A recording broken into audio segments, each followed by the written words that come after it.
నువ్వు కూర్చున్నే రే, నువ్వు బ్రతికే ఉన్నావా? ఏ పోయాననుకున్నావా? అది కదరా, ఇన్నేళ్ల తర్వాత కలిసామన్న ఆనందం లేకుండా ఏంటో అలా మాట్లాడుతున్నావు? ఎలా ఉంటుందిరా ఆనందం? ఆ రోజు బ్లాస్ట్ తర్వాత ఏం జరిగిందో తెలుసా? ఆ రోజు ఫైర్ యాక్సిడెంట్ లో ఎగిరి పోలీస్ స్టేషన్ మీద పడ్డాను. స్టేషన్ తో పాటు పక్కనున్న ఇళ్లు, పంట పొలాలు కూడా అంటుకున్నాయి. నా వల్లే ఇదంతా జరిగిందని నన్ను బాల నేరస్తుల శిక్షణా శిబిరానికి పంపించారా. అక్కడ నేను కళాకారుణ్ణని తెలుసుకుని జైలరు, ఇతర సిబ్బంది కలిసి నా చేత డాన్సులు, నాటకాలు వేయించి నన్ను టార్చర్ పెట్టేశారా. ఇలా ఒకటి కాదు, రెండు కాదు, కొన్ని సంవత్సరాల పాటు కార్డు ఉన్నోడు లేనోడు ఏటీఎం ని వాడేసినట్టు వాడేశారా. ఎందుకురా అంత ఫ్రస్ట్రేషన్? ఉండదా? నిన్న రాత్రి వరకు నువ్వు పోయావనుకున్నాను. నువ్వు బ్రతుకుంటే కూడా అసలు నేను ఉన్నానో పోయానో అని తెలుసుకునే ప్రయత్నం కూడా చేయలేదు కదరా. ఆవేశపడకరా, ఒక్కసారి నేను చెప్పేది విను. ఆ రోజు మంటలార్పడానికి వచ్చిన ఫైర్ ఆఫీసర్ తోలం కింద స్పృహ తప్పి పడిపోయిన నన్ను చూసి హాస్పిటల్లో జాయిన్ చేశారా. 10 రోజుల తర్వాత కోలుకున్నాను. నా అనేవాళ్లు ఎవరూ లేరని నన్ను ఆయనే చేరదీశారు. ఆయన చెప్పింది వింటూ, పెట్టింది తింటూ, బుద్ధిగా చదువుకుని బ్యాంక్ మేనేజర్ అయ్యాను. నీకు టైం కన్నీ బాగానే జరిగాయి కదరా, మరి టైం కన్నా టైంలో నా బండి కింద ఎందుకు పడ్డావు? టైం బాగోలేక. అంత కష్టమే వచ్చింది? మంచితనం అది పుస్తకాల్లో ఉంటే పాఠం అవుతుంది, మనలో ఉంటే గుణపాఠం అవుతుంది. నా విషయంలో కూడా అదే జరిగిందిరా.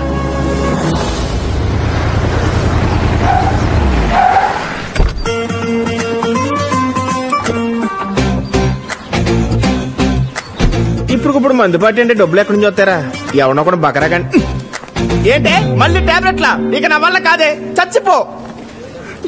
మళ్ళీ ఏమైందమ్మాజీ? టాబ్లెట్లు అంట. ఆ డాక్టర్ మళ్ళీ టాబ్లెట్లు రాశాడు సార్. ఇక అమ్మ కోసం అమ్ముకోవడానికి నా దగ్గర ఏమీ లేదు సార్. నేను ఏమైనా సెక్రటేరియట్ లో పనిచేస్తున్నానా? సెక్యూరిటీ గార్డ్గా పనిచేస్తున్నాను. పోతే పోనివ్వండి సార్, ముసలిది. ఇది పట్టుకో. ఎంత అవుతుందంట? 1500 అంట సార్. ఫుల్ బొట్లు వచ్చేస్తుంది. ఇందా సార్, మీరు దేవుడు. ఆపమ్మాజీ, నువ్వు అడిగినప్పుడెల్లా నిజమో కాదో తెలుసుకోకుండా డబ్బులు ఎందుకు ఇస్తున్నానో తెలుసా? అక్కడ అమ్మ కాబట్టి, నాకు అమ్మ లేదు కాబట్టి. జాగ్రత్త. రాంబాబు గారు, మీ బాధ్యత ఎలాగ మోయలేను, కనీసం బ్రీఫ్ కేసునైనా మోయినవండి సార్. తప్పండి, మీరు బ్యాంక్ అసిస్టెంట్ మేనేజర్, నాకు కాదు. ఏంటో మీ మంచితనం. సెకండ్ రేస్ కన్నా వెళ్తున్నాగా. చెప్తాడు గారు, రోజు పొద్దున్న రిజిస్టర్లో సంతకం పెట్టి వెళ్ళిపోతున్నారు. మళ్ళీ రేపు పొద్దున్న సంతకం పెట్టే వరకు కనిపించట్లేదు. రిజిస్టర్లో మీ సంతకం ఉంటుంది కానీ రికవరీలో రిజల్ట్ ఉండట్లేదండి. నాకేమో హెడ్ ఆఫీస్ నుంచి మెయిల్స్ మీద మెయిల్స్ పెడుతున్నారు. నీకు మెయిల్స్ మీద మెయిల్స్ వస్తున్నాయి సార్, నాకు ఫైల్స్ మీద ఫైల్స్ వస్తున్నాయి సార్. బండి మీద తిరగలేక. అయ్యో, మన దగ్గర కార్ కి, బైక్ కి లోన్ తీసుకున్న ఎవరు ఎలా ఉండట్లేదు సార్. బయట తిరుగుతున్నారు సార్. రికవరీ చేయడం చాలా కష్టంగా ఉంది సార్. అమ్మో, స్టార్ట్ అయిపోతుంది. సాయంత్రం లోపు రికవరీ చేసేస్తాను సార్. ఆల్ ద బెస్ట్ అండి. Thank you sir.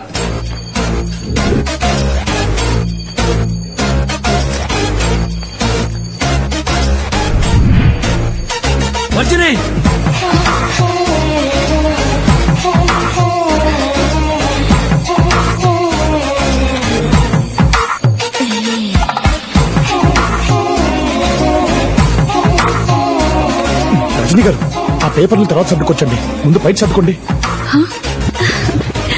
అయినా మీరేంటి రాబాబు గారు, మీకు ఎన్నిసార్లు చెప్పాలి?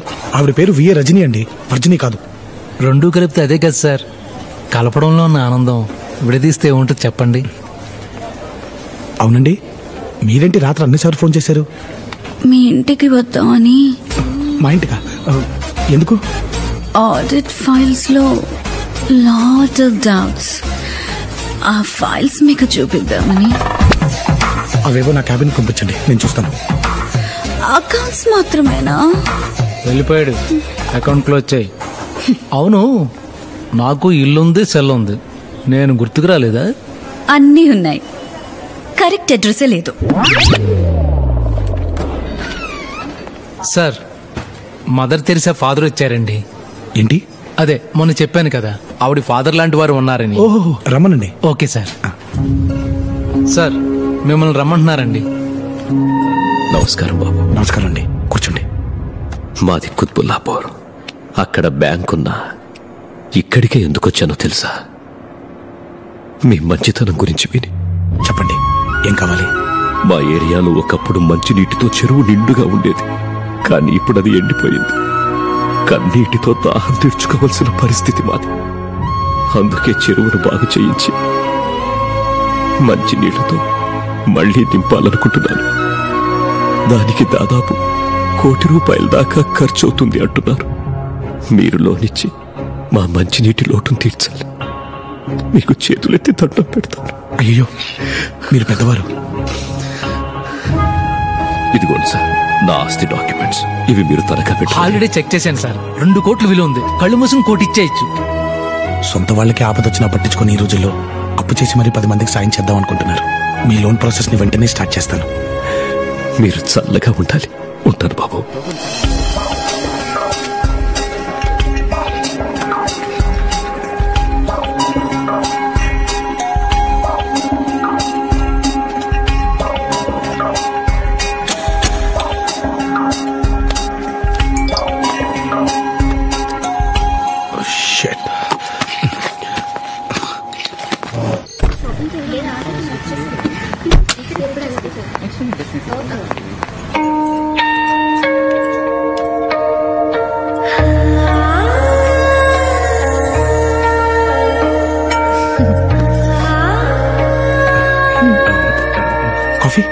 ఇప్పటికే 20 తాగాను.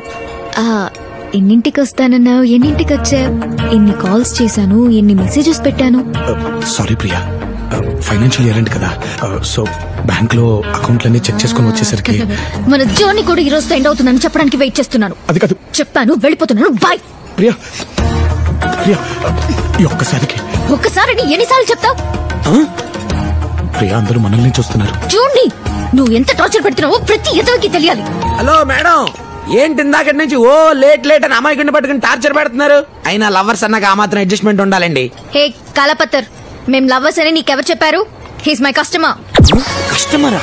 కంగారు పడకండి, తనది శుభమస్తు మ్యారేజ్ బ్యూరో. నా పెళ్లి బాధ్యతలు తన చేతిలో పెట్టాను. అర్థమైందిగా, నీ పన్ను చూసుకో. అది కాదు ప్రియా, ఒక్కసారి నేను చెప్పేది. ఏది కాదు? మా నాన్న మ్యారేజ్ బ్యూరో పెట్టి 90 పెళ్లిళ్లు చేశారు. మిగతా 10 ఫినిష్ చేసి 100 పూర్తి చేస్తానని నేను ఛాలెంజ్ చేశాను. ఈజీగా 9 చేశాను. 3 months నుంచి నీ ఒక్కడికి మాత్రం చేయలేకపోతున్నాను.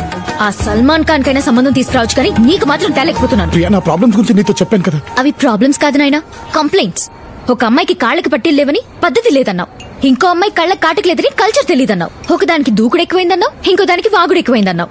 తీరా అన్ని ఉన్న అమ్మాయిని తీసుకొస్తే ఆలస్యంగా వచ్చావు. ఆ అమ్మాయి వెళ్ళిపోయింది. ఆ అమ్మాయికి సహనం లేదన్నమాట. అమ్మాయిని కూడా చూడకుండా వంకలు పెట్టేవాన్ని నిన్నే చూస్తున్నాను. ఇంక నా కోపిక అయిపోయింది, నన్ను వదిలేబాబు ప్లీజ్. అది కాదు ప్రియా, అలా కాదు, ఇంకొకసారి గట్టిగా ట్రై చేద్దాం. సరే, ఇదే లాస్ట్ ఛాన్స్. కానీ నేను చూపించబోయే అమ్మాయిని నువ్వు ఫైనల్ చేసేయాలి, అంతే.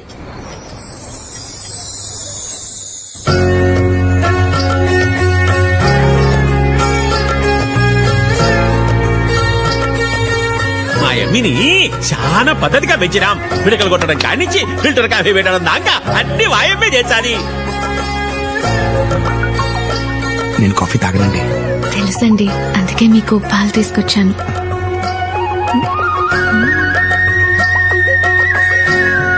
థ్యాంక్స్. అమ్మాయి ఓకేనా? అమ్మాయి మరీ క్లాస్ గా ఉంది, కొంచెం మాసు. అవునా? మీకేడ నచ్చదోనని రొంత కంట్రోల్ పెట్టినా. అమ్మీ బయటకు.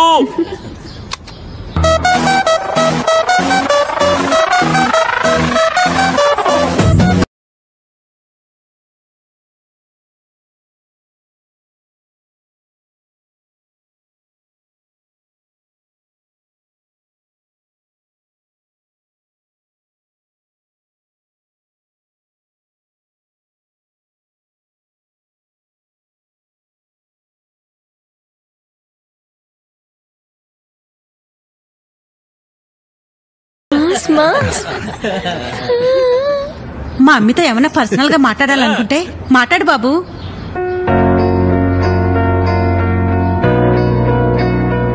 దేవుడా దేవుడా, ఇక్కడి దాకా తీసుకొచ్చా. ఏవంకో పెట్టకుండా చూడు స్వామి. ఇదే నా ప్రపంచం, ఇదే నా కుటుంబం. మరి మీ గురించి? తన గురించి చెప్పడానికి పెద్దగా ఏమీ లేదు. చిన్నప్పుడే ఫ్యామిలీ మొత్తాన్ని పోగొట్టుకున్నాడు. తను చేసుకోబోయే అమ్మాయిలో అమ్మని వెతుకుతున్నాడు. లవ్ కి ఊహ తెలిసాక తను కనే ప్రతి కళ తన కాబోయే భార్య గురించే. నీకు ఆరోగ్యం బాలేకపోతే అమ్మ అవుతాడు, మనసు బాలేకపోతే ఒక మంచి ఫ్రెండ్ అవుతాడు. నీ ఇంట్లో వాళ్ళకి ఏ కష్టం వచ్చినా తనే అండవుతాడు. నువ్వు తాళి కట్టించుకునేటప్పుడు తప్ప ఇంక జీవితంలో తలదించుకోవాల్సిన అవసరం రానివ్వడు. ఇంకేం ఆలోచించుకు శ్రావణి. ఓకే చెప్పాయి. నాకు ఓకే. అమ్మయ్య, నా టార్గెట్ ఫినిష్ అయిపోయింది. నీకు ఓకేగా?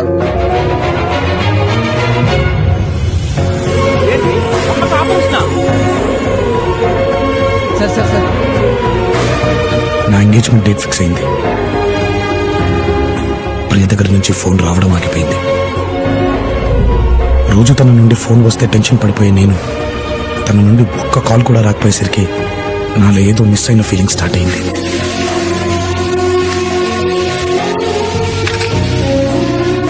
తను నాకు దూరమైనప్పుడే తెలిసింది నేను తనకెంత దగ్గరయ్యాను.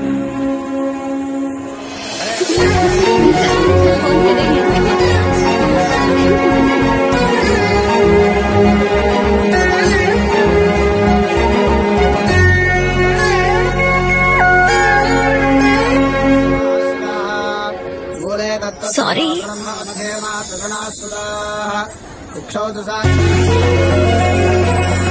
నిశ్చితార్థం రోజు పెళ్లి కూతురుని చూస్తే రాని ఆనందం ప్రియం చూస్తే వచ్చింది. Hi hi. బావగారు, మా అదృష్టం కాకుంటే ఇన్ని మంచి లక్షణాలున్న అల్లుడు గారికి ఇంతకాలం పెళ్లి కాకపోవడం ఆశ్చర్యంగా ఉన్నది. ఏం లేదు బావగారు, వెళ్ళిన ప్రతి చోటల్లో వాడికి అనిపించిన దాంట్లో నిజాయితీ ఉంటే చాలు, నిర్భయంగా చెప్పేస్తాడు. అదే వాడి మైనస్. లేదంకుల్, తనలా మనసులో ఉన్నది ఉన్నట్టు చెప్పగలగడం చాలా కష్టం. That's rare quality. I love you. చూసావా, ఇంతమందిలో కూడా తన మనసులో మాట నీకు ఎలా చెప్పాడు చూడు. చెప్పింది నాకు కాదు, నీకు.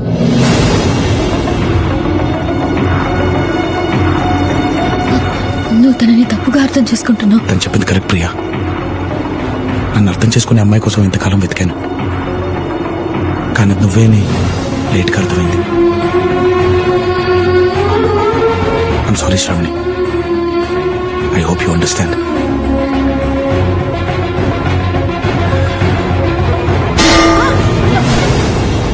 ప్రియ వల్లే సంబంధం చెడిపోయిందన్న కోపంతో ఆడపిల్ల వాళ్ళు మ్యారేజ్ బ్యూరోలో గొడవ పడ్డారని తెలిసి అక్కడికి వెళ్ళాను.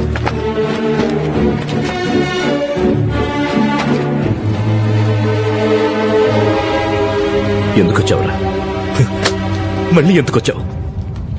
నీ వల్ల మా బ్యూరోకి చెడ్డ పేరు వచ్చిందని తిట్టాలా? 10 మందిలో నా కూతురికి ప్రపోజ్ చేసి అవమానించావని కొట్టాలా? నేను చెప్పిన ప్లేస్ తప్పై ఉండొచ్చు, కానీ నేను చెప్పింది మాత్రం కరెక్ట్ ప్రియా. నాన్న, అతనితో మాట్లాడనవసరం. ముందు ఇక్కడి నుంచి వెళ్ళిపోమను. అది కాదు ప్రియా. ఏది కాదు, ఏది కాదు?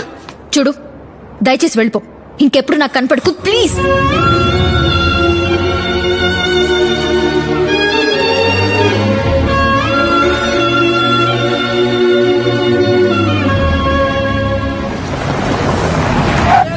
అదే టైంలో ప్రొఫెషనల్ గా కూడా నాకు పెద్ద దెబ్బ తగిలింది.